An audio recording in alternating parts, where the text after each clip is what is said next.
नमस्कार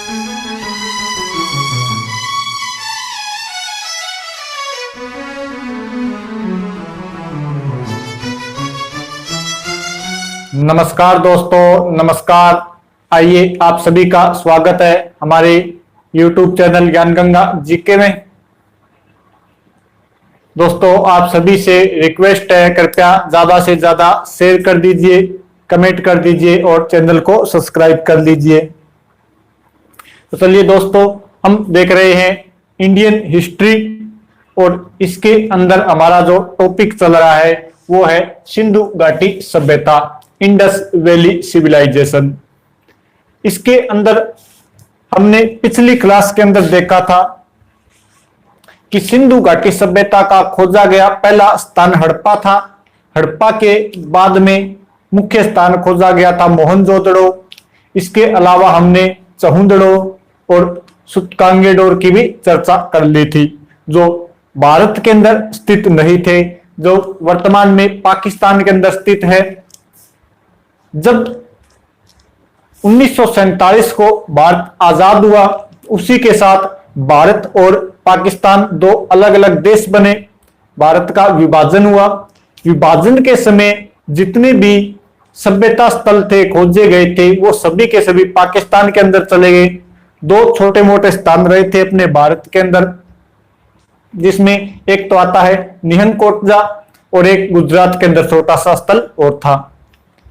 अब भारत के अंदर जब कोई भी स्थल नहीं रहा, तब भारत वालों ने यहां पर खोज जारी की और यहां पर जो भारत के अंदर पहला स्थान खोजा गया, अब वहीं से अपने शुरुआत करते हैं। भारत के अंदर जो पहला स्थान खोजा गया था वो था रोपड़।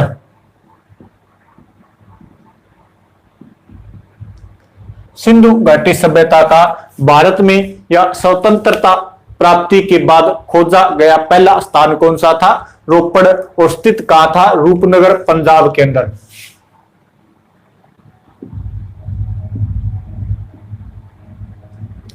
रूपनगर पंजाब राज्य के अंदर यह स्थित था। रोपड़ स्थित कहां था? रूपनगर, पंजाब के अंदर। बात की जाए इसके खोज की, सबसे पहले अगर नदी देखे इसकी, तो इसकी नदी लगेगी सतलज नदी। किस नदी के किनारे था? तो यह था सतलज नदी के किनारे।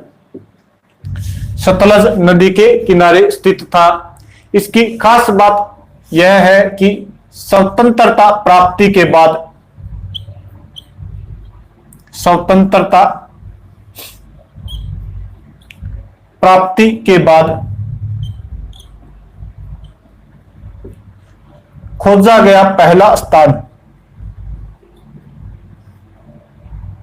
खोजा गया प्रथम स्थान।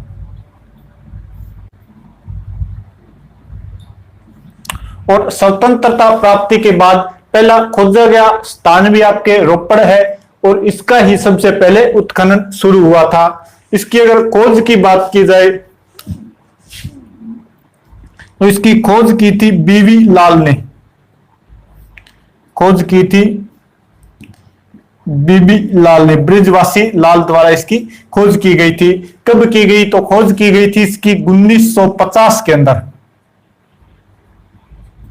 1950 के अंदर बीवी लाल द्वारा इसकी खोज की गई थी, 1950 के अंदर। फिर इसका उत्खनन किया गया था यज्ञदत्त शर्मा द्वारा।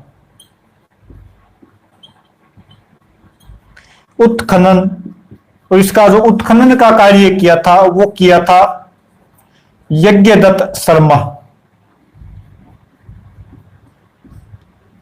यज्ञदत्त शर्मा ने इसके उत्खनन का कार्य किया था। और जो इसका उत्खनन किया था वो किया था 1950 से 1951 के मध्य। 1950 से 1951 के मध्य इसका क्या किया गया था? उत्खनन किया गया। उत्खनन हुआ था रोपड़ का 1950-51 के अंदर। रोपड़ का उत्खनन हुआ था। यहां से हमें क्या क्या चीजें प्राप्त होती है? तो जो रोपड़ है, यहां से एक हमें मानव का शव मिला जो कहीं पर दफनाया गया था, यानी हम बोल सकते हैं कि दफनाया गया मानव मिला और उसके साथ कुत्ते को दफनाया गया था। तो हम लिख सकते हैं मानव के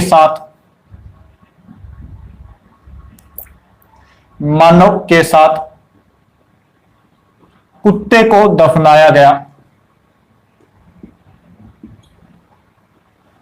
मानव के साथ कुत्ते को दफनाए गए के साक्ष्य या दफनाए जाने के साक्ष्य।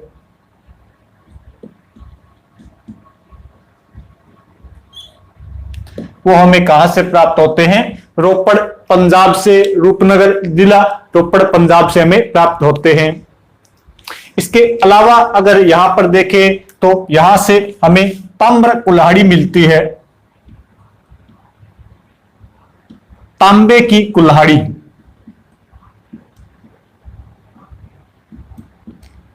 हमें यहां से क्या मिलती है? तांबे की कुल्हाड़ी मिलती है।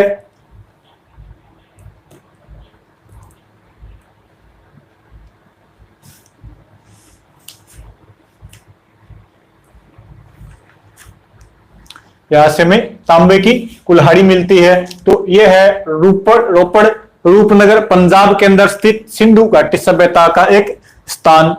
नदी पूछी जाए तो नदी हो जाएगी आपके सतलज नदी। स्वतंत्रता प्राप्ति के बाद खोजा गया पहला स्थान और स्वतंत्रता प्राप्ति के बाद उत्खनन किया गया पहला स्थान, दोनों के दोनों उत्तर क्या होगा? आपके रोपड़ होगा। कुछ में आपको कालीबंगा मिलता है, लेकिन कालीबंगा की खोज की गई थी 1951 के आसपास, तो उससे पहले इसकी खोज हो चुकी थी 1950 में। इसका जो खोज का श्रेय जाता है वो जाता है बीवी लाल यानी ब्रिजवासी लाल को 1950 में, और उत्खनन किया था यज्ञ दत्त शर्मा द्वारा 1950-51 में। यहां से मानव के साथ कुत्ते को दफनाए जाने के साक्ष्य मिलते हैं। इसके अलावा यहां से हमें तांबे की कुल्हाड़ी मिलती है। यह सभ्यता कौन सी होगी? आपके रोपड़ सभ्यता स्थल हो गया। सिंधु घाटी सभ्यता का एक स्थल रोपड़ सभ्यता स्थल।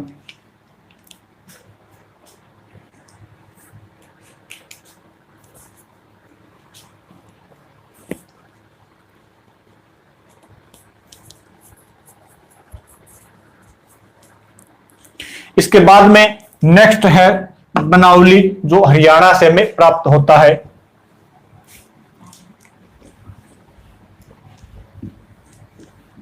अब जो भी अपने स्थल है वो सारे के सारे स्थित कहां पर है? भारत के अंदर। नेक्स्ट स्थल है बनावली।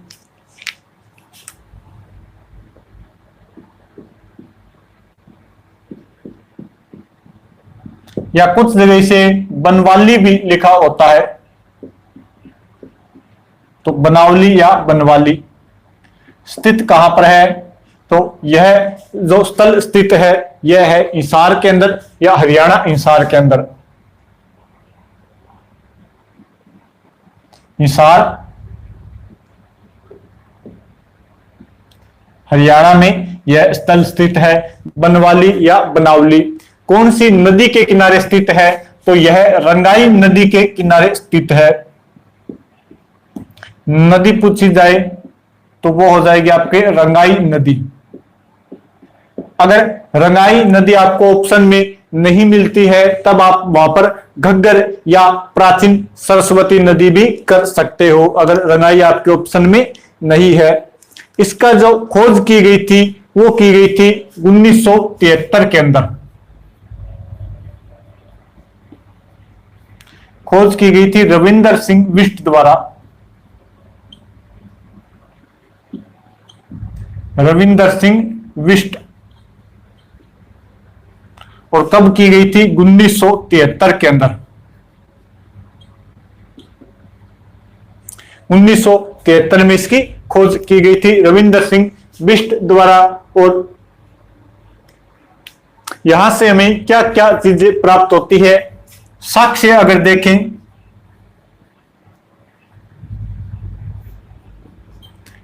बनावली या बनवाली से प्राप्त जो भी हमें साक्ष्य प्राप्त होते हैं, तो बनावली या बनवाली जो स्थल था यह धनी व्यक्तियों का स्थल था। यहां पर जो निवास करने वाले व्यक्ति थे, यहाँ पर जो निवास करने वाली जनता थी वो धनी जनता थी, पैसे वाली जनता थी। तो यहां से हमें एक तो मिलता है पत्थर का बाट,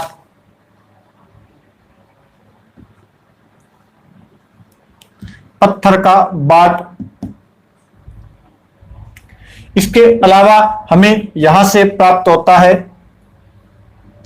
कि हमने देखा कि सिंधु घाटी सभ्यता के अंदर एक भाग नगर था, दूसरा भाग दुर्ग था, और दोनों अलग अलग प्राचीर या दीवार से घिरे हुए थे। लेकिन जो बनावली है यह पूरा का पूरा एक ही प्राचीर से घिरा हुआ था, यानी दुर्ग व नगर, दुर्ग व नगर एक ही दीवार से या प्राचीर से घिरे थे, एक ही प्राचीर से घिरे थे। यानी यहां पर जितने भी व्यक्ति थे वो सभी धनवान थे। इससे पहले हमने देखा कि जहां पर दुर्ग टीला होता था वहां पर धनवान रहते थे, जहां पर नगर टीला होता था वहां पर आम जनता रहती थी। लेकिन यहां पर तो सभी के सभी धनवान है, तो वो एक साथ ही रहेंगे, तो यहां पर कोई भी अलग दीवार नहीं मिलती। दुर्ग टीला व आपके नगर टीला दोनों एक ही प्राचीर से घिरे हुए थे। इसके अलावा यहां पर जो सड़कें हैं वो हमें तारांकित मिलती है, सड़कें तारांकित मिलती है। यानी हमने देखा कि पूरी की पूरी सिंधु घाटी सभ्यता में जो सड़कें थी वो समकोण पर काटती है, लेकिन उसका एकमात्र अपवाद है बनावली।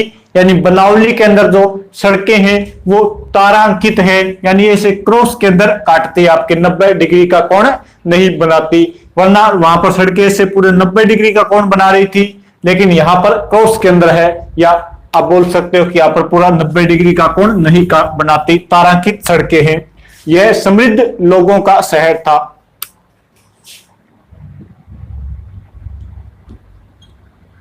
समृद्ध लोगों का शहर।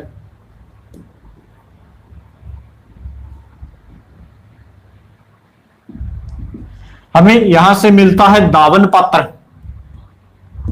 एक घर से दावन पात्र, और दावन पात्र होता है बाथ टब।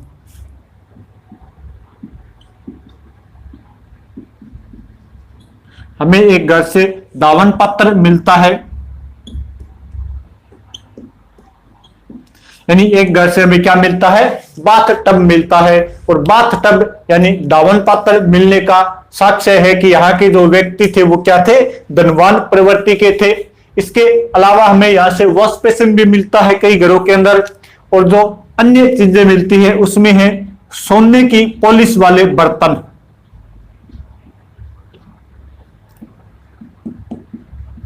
सोने की पॉलिश वाले बर्तन।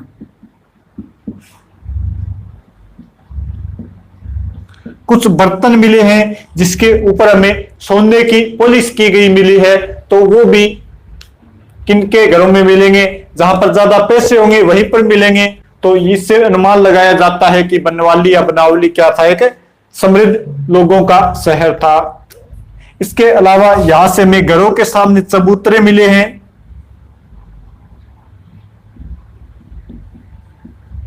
घरों के सामने चबूतरे,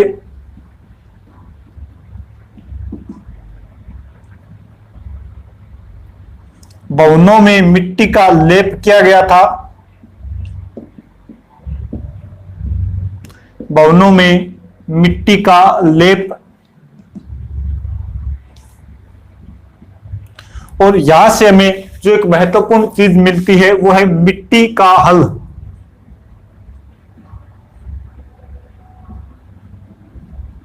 यहां से हमें मिट्टी का हल प्राप्त होता है, और इसके अलावा हमें यहां से लकड़ी का हल तो मिलता है, लेकिन मिट्टी का हल भी प्राप्त होता है। मातृ देवी की मृण मूर्तियां, और जो सभी सिंधु घाटी के सभी स्थानों से मिली है। मात्र देवी की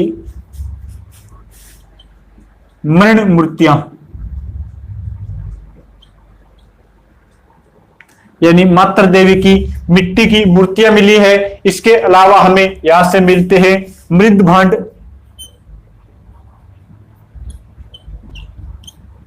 मिट्टी के मृद भांड। अगर यहां पर हमें फसलें देखें तो हमें जो गेहूं व चावल के अवशेष मिलते हैं।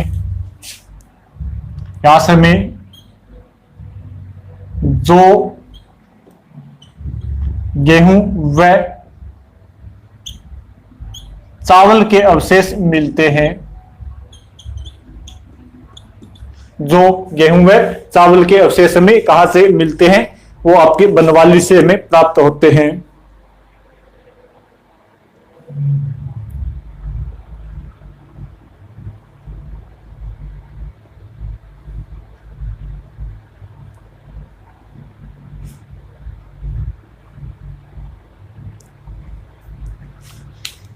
यहां से हमें जो मिलते हैं वो मिलते हैं उत्तम किस्म के जो,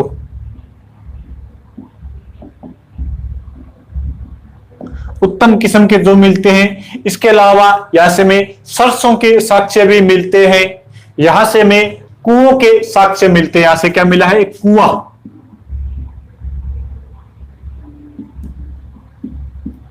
पानी का कुआं, वो भी हमें कहां से प्राप्त हुआ है, बनवाली से या बनावली से हमें प्राप्त होता है। तांबे के बाणाग्र,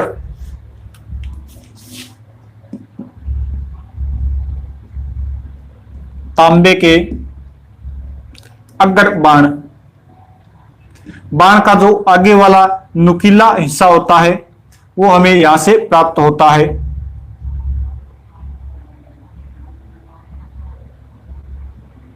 और वो भी किस धातु का बना हुआ है, तांबे का बना हुआ है।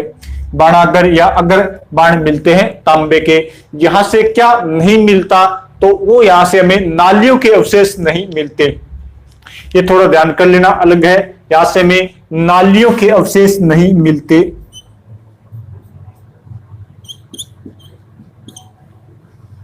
नालियों के साक्ष्य नहीं मिलते।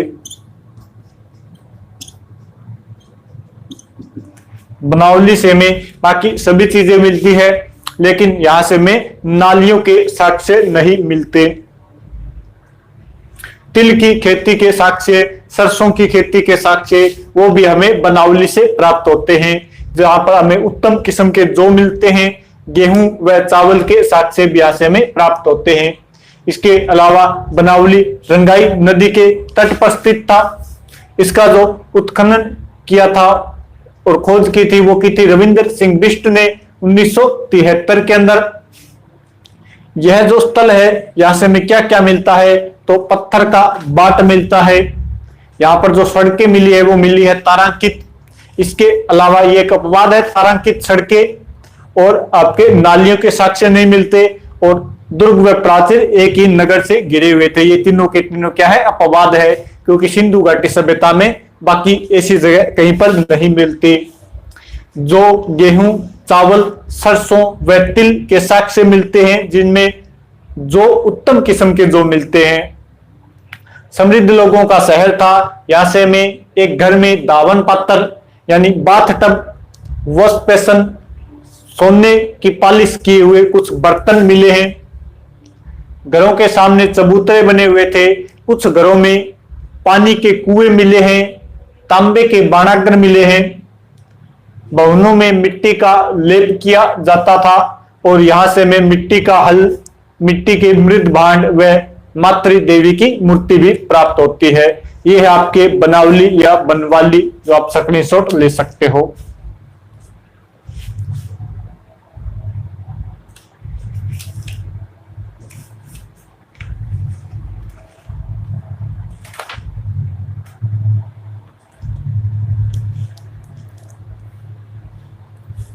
इसके बाद में अगला एक स्थल और मिलता है हरियाणा से ही हमें, इसका नाम है रखीगढ़ी।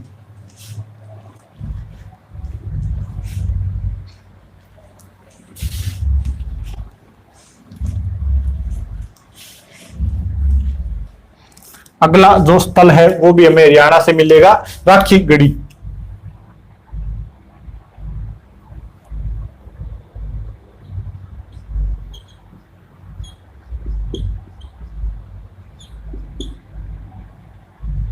यह भी हमें हिसार से मिलता है,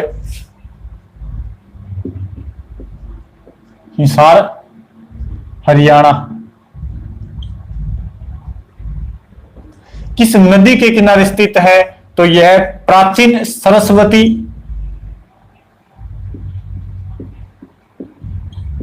या वर्तमान के अपने बोले तो घग्गर नदी के किनारे स्थित है।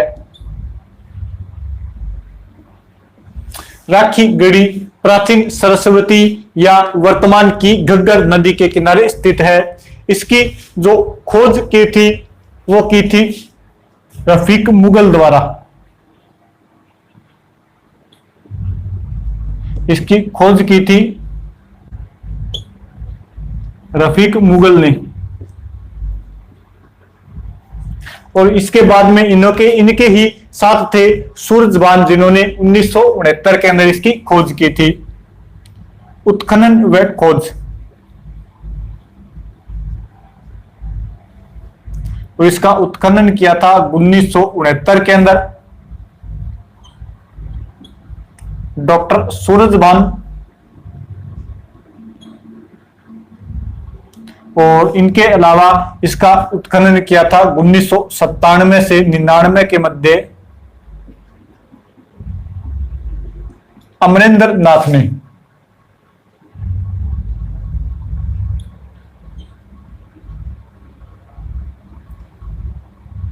अमरेंद्र नाथ ने इसका उत्खनन किया था। तो सबसे पहले अगर राखी गढ़ी के बारे में कोई बताते हैं तो वो थे रफीक मुगल। और इसका जो उत्खनन या व्यापक रूप से इसका सर्वप्रथम जो खोज का श्रेय जाता है वो जाता है डॉक्टर सूरजभान को। और इसका व्यापक उत्खनन किया था अमरेंद्र नाथ ने, इसका उत्खनन किया था। यहां से हमें क्या प्राप्त होते हैं? तो सबसे पहले तो ये भारत में खोजा गया सबसे बड़ा स्थल, भारत में खोजा गया सिंधु घाटी सभ्यता का सबसे बड़ा स्थल, सिंधु घाटी सभ्यता का सबसे बड़ा स्थल।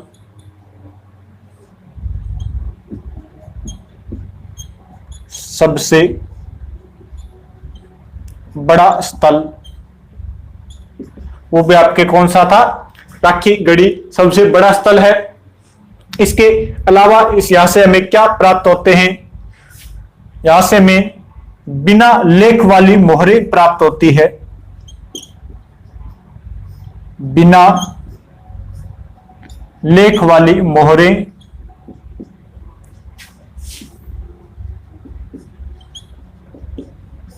इसके अलावा हड्डी की सुई,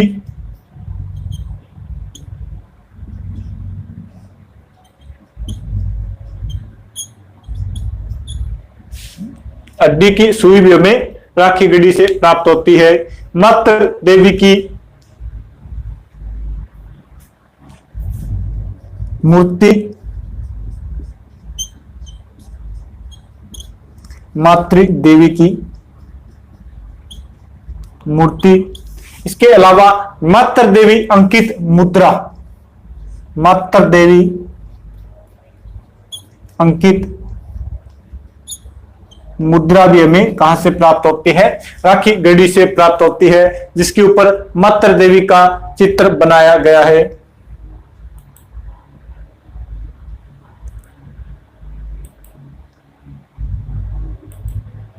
ये आपके राखी गढ़ी जो सिंधु घाटी सभ्यता का भारत में खोजा गया सबसे बड़ा स्थान है।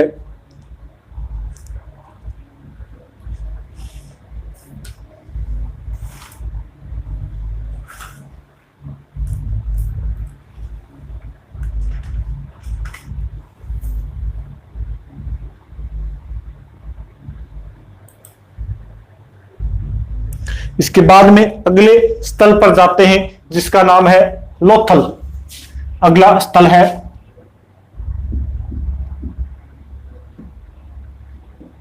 लोथल। और यह जो लोथल स्थान है यह है सरगवाल गांव, अहमदाबाद गुजरात के अंदर। सरगवाल गांव, अहमदाबाद गुजरात।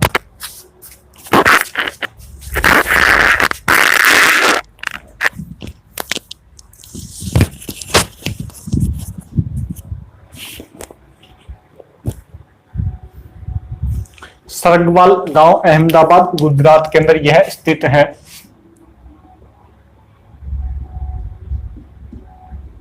सरगवाल गांव, अहमदाबाद गुजरात।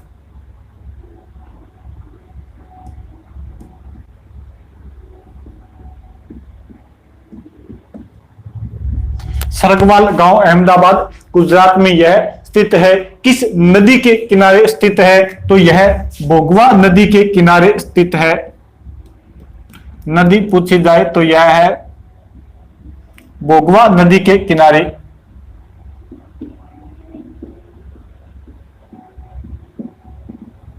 एक नदी और जाती है इसके किनारे से ही, सागरमती या भोगवा नदी के किनारे स्थित स्थल कौन सा है? आपके लोथल स्थित है। इसकी जो खोज की थी वो की थी 1955 से। इसकी जो खोज और उत्खनन किया गया था वो किया गया था 1955 से 62 के मध्य रंगनाथ राव द्वारा। रंगनाथ राव द्वारा इसका खोज व उत्खनन किया गया था।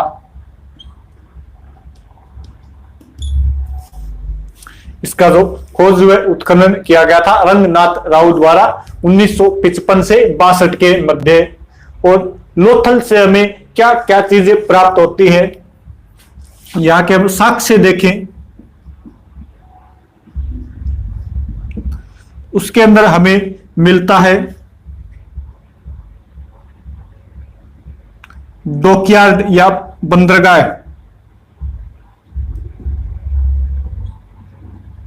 डॉकयार्ड या इसे बोल सकते हैं गोदीवाड़ा।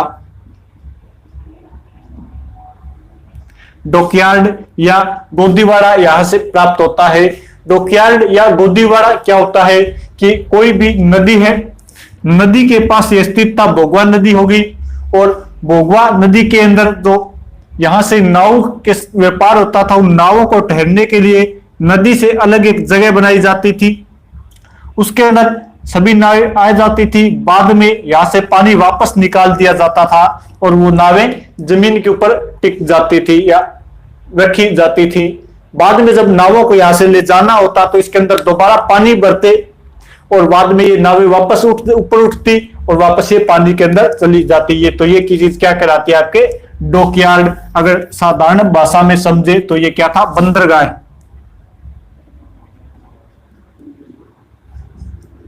डॉकयार्ड या बंदरगाह हमें यहां से प्राप्त होता है। यानी हम कह सकते हैं कि लोथल क्या था? एक बंदरगाह।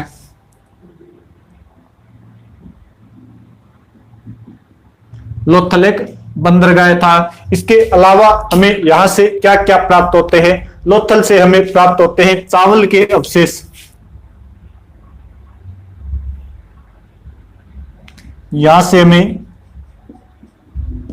चावल व बाजरा के अवशेष प्राप्त होते हैं। चावल व बाजरा के अवशेष भी हमें कहां से प्राप्त होते हैं? आपके लोथल से प्राप्त होते हैं।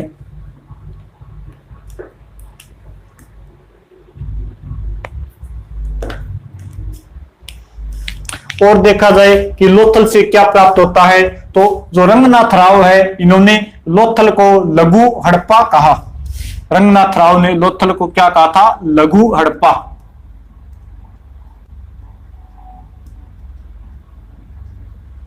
रंगनाथ राव ने लोथल को लघु हड़प्पा नाम दिया था।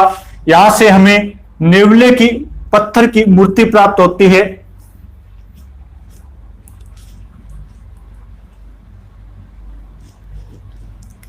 लोथल से हमें नेवले की पत्थर की मूर्ति प्राप्त होती है।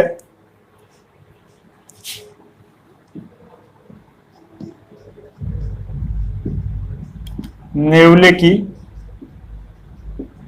पत्थर की मूर्ति।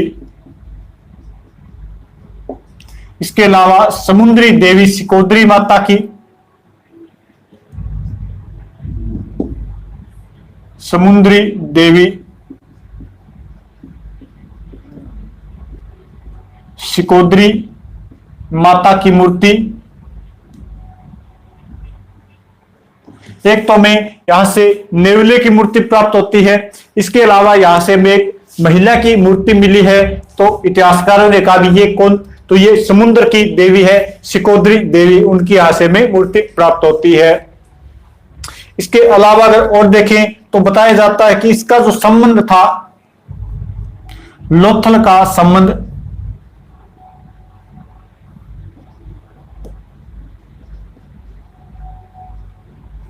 मिस्र व मेसोपोटामिया की सभ्यता से था।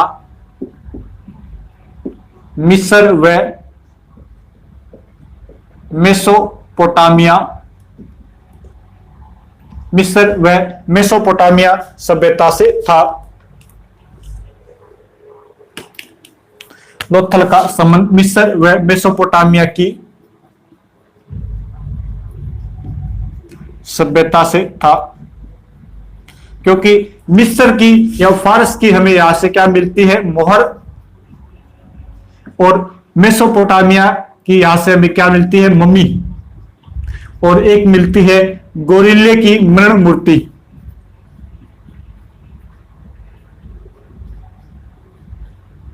गोरिल्ले की मृण मूर्ति।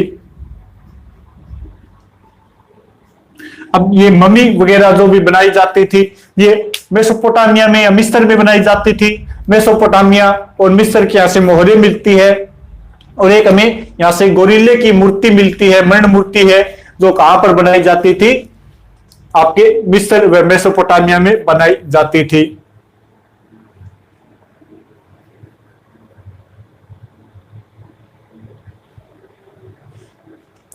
इसके अलावा हमें लोथल से पंचतंत्र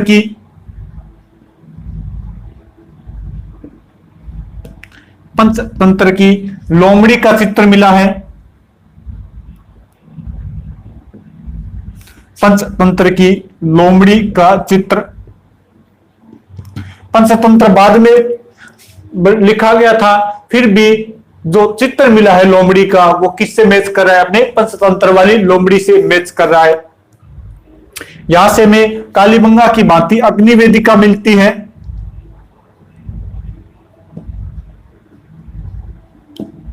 अग्नि वेदिका, नाव का मॉडल,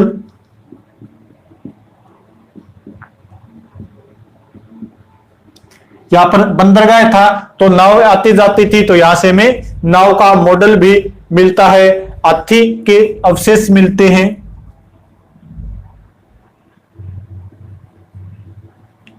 हाथी दांत के साक्ष्य भी हमें लोथल से प्राप्त होते हैं। हमें यहां से चक्की के 2 पार्ट मिलते हैं।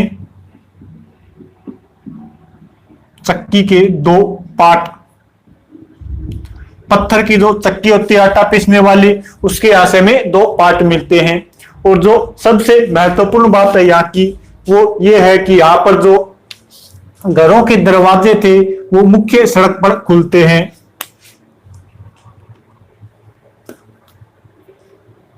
घरों के दरवाजे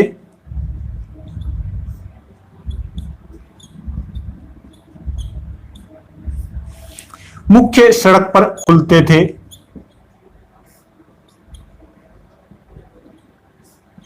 मुख्य सड़क पर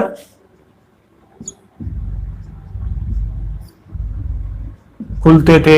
बाकी सभी सिंधु घाटी सभ्यता के स्थलों में हमने देखा कि जो घरों के दरवाजे हैं वो पीछे मुख्य सड़क पर न खुलकर पीछे गली में खुलते थे। लेकिन लोथल एक उसका अपवाद है, ऐसा स्थल है जहां पर कुछ घरों के, सभी के तो नहीं मिले हैं, लेकिन कुछ घरों के जो दरवाजे हैं वो हमें मुख्य सड़क पर खुले हुए मिले हैं। ये चीजें हमें मिलती है। इसके अलावा अगर और देखें तो यह एक बंदरगाह था, और बंदरगाह होगा वहां पर हमें दिशा सूचक यंत्र की आवश्यकता पड़ेगी। तो यहां से हमें दिशा सूचक यंत्र, इसके अलावा स्वर्ण आभूषण,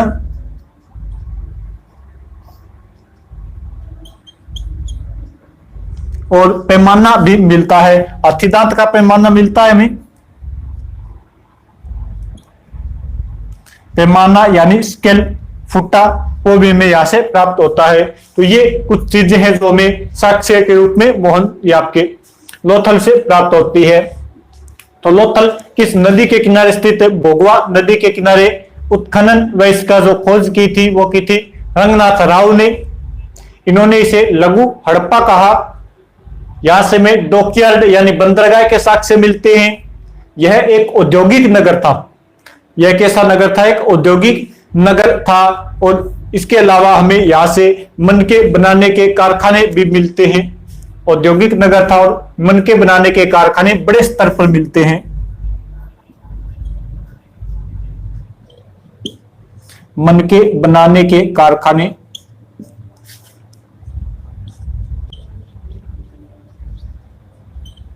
बड़े स्तर पर मिलते हैं। बड़े स्तर पर मिलते हैं। यहां से हमें बड़े स्तर पर मनके बनाने के कारखाने मिलते हैं। दिशा सूचक यंत्र, हाथी दांत का स्केल, स्वर्ण आभूषण, चावल व बाजरे के साक्ष्य, इसके अलावा नेवले की मूर्ति, समुद्री देवी स्कोदरी माता की मूर्ति। इसका संबंध मेसोपोटामिया में मिस्र की सभ्यता से लगाया जाता है, क्योंकि यहां से हमें मम्मी, फारस की मोहर और गोरिल्ले की मृण मूर्ति प्राप्त हुई है। पंचतंत्र की लोमड़ी का चित्र, अग्नि वेदिका जो जैसी कालीबुंगा से मिलती है, नाव का मॉडल, हाथी दांत के साक्ष्य, और हमें मन के बनाने के व्यापक रूप से बड़े स्तर पर इसके कारखाने मिलते हैं।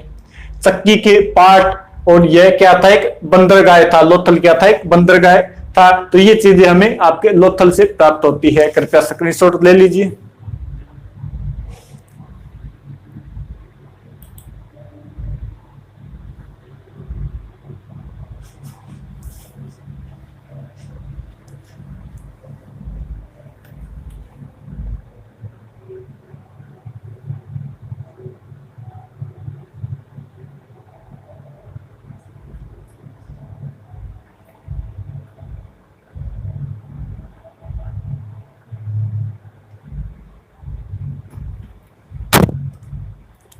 तो ये चीजें हमें यहां से प्राप्त होती है। और यहां पर जो बंदरगाह था वो विश्व का प्रथम ज्वारीय बंदरगाह मिलता है। कैसा मिलता है? विश्व का प्रथम ज्वारीय बंदरगाह। विश्व का प्रथम ज्वारीय बंदरगाह। विश्व का प्रथम ज्वारीय बंदरगाह विकास से मिलता है। घोड़े के साक्ष्य भी यहां से में प्राप्त होते हैं। घोड़े की कुछ हड्डियां वगैरह मिलती है। तो ये हमने देख लिया लोथल से हमें क्या मिला है। अगली क्लास के अंदर हम सिंधु घाटी सभ्यता पूरी करेंगे।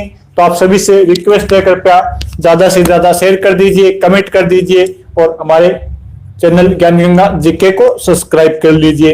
Okay, thank you. फिर मिलते हैं अगली क्लास में। जय हिंद, जय भारत।